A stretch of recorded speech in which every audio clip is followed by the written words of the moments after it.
কলেজে অধ্যাপক নিয়োগের বিজ্ঞপ্তি, কলেজে সহকারী অধ্যাপক নিয়োগের বিজ্ঞপ্তি জারি। কলেজ সার্ভিস কমিশনের 51টি বিষয়ে অধ্যাপক নিয়োগের বিজ্ঞপ্তি জারি করা হয়েছে এবং যে বিষয়টা কলেজে সহকারী অধ্যাপক নিয়োগের বিজ্ঞপ্তি জারি কলেজ সার্ভিস কমিশনের, কত সহকারী অধ্যাপকের পদ খালি রয়েছে, অর্থাৎ শূন্য পদ কত, এবং তার সঙ্গে সঙ্গে অনলাইনে কবে থেকে আবেদন করা যাবে, বিস্তারিত জানাবে সোমরাজ।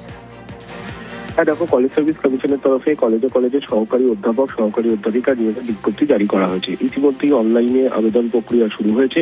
15ই এপ্রিল পর্যন্ত অনলাইনে আবেদন করা যাবে। যেটা সূত্র মারফত জানা যাচ্ছে, এখনো পর্যন্ত কলেজে সহকারী অধ্যাপক অধ্যাপিকার শূন্য পদ 1000-এর কাছাকাছি।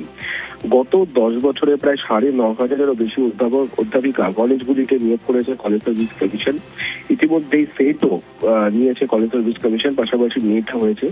সেট নেট উত্তীর্ণ পরীক্ষার্থীরা আবেদন করতে পারবেন সহকারী অধ্যাপক অধ্যাপিকা হওয়ার জন্য। 51টি বিষয়ে পরীক্ষা নেবে কলেজ সার্ভিস কমিশন, অর্থাৎ ইন্টারভিউ নেওয়া হবে।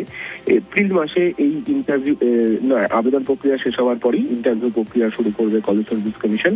ইতিমধ্যেই তার বিজ্ঞপ্তি জারি করে জানানো হয়েছে কলেজ সার্ভিস কমিশনের তরফে। বেশ।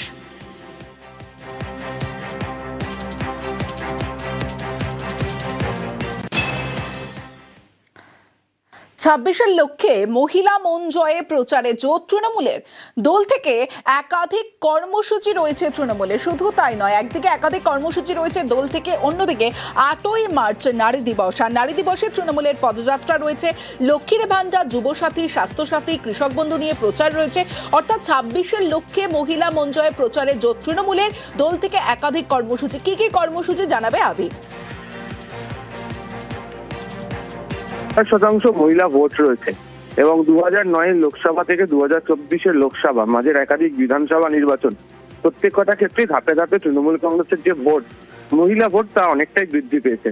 এবং বিভিন্ন সমীক্ষাতে যেটা উঠে এসছে সেখানে দেখতে পাওয়া যাচ্ছে, সেটা হচ্ছে পুরুষরা যে সংখ্যক ভোট দেন মমতা বন্দ্যোপাধ্যায়ের দলকে, তার থেকে বেশি সংখ্যক ভোট মহিলারা তারা দেন।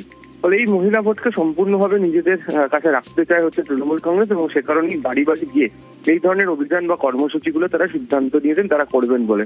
তারা প্রথমত 2011 থেকে সরকার গঠনের পর এখনো পর্যন্ত মহিলাদের জন্য যে সমস্ত সামাজিক প্রকল্পগুলো গৃহীত হয়েছে সেগুলোর কথা যেমন আরো একবার মনে করিয়ে দেওয়া, এবং অবশ্যই হচ্ছে লক্ষ্মীর ভান্ডারের মতো যে কর্মসূচি রয়েছে সেগুলোর মধ্যে দিয়ে মানুষ কতটা সুবিধা পাচ্ছেন তাকেও তারা তুলে ধরতে চাইছেন। এছাড়া এসআইআর এর কারণে যারা মারা গিয়েছেন তাদেরকে স্মরণ করে বিভিন্ন জেলাগুলোতে রক্তদান শিবির তারা করবেন। আবার আন্তর্জাতিক নারী দিবসের সময় তাদের তরফ থেকে পদযাত্রাও তারা করা হবে।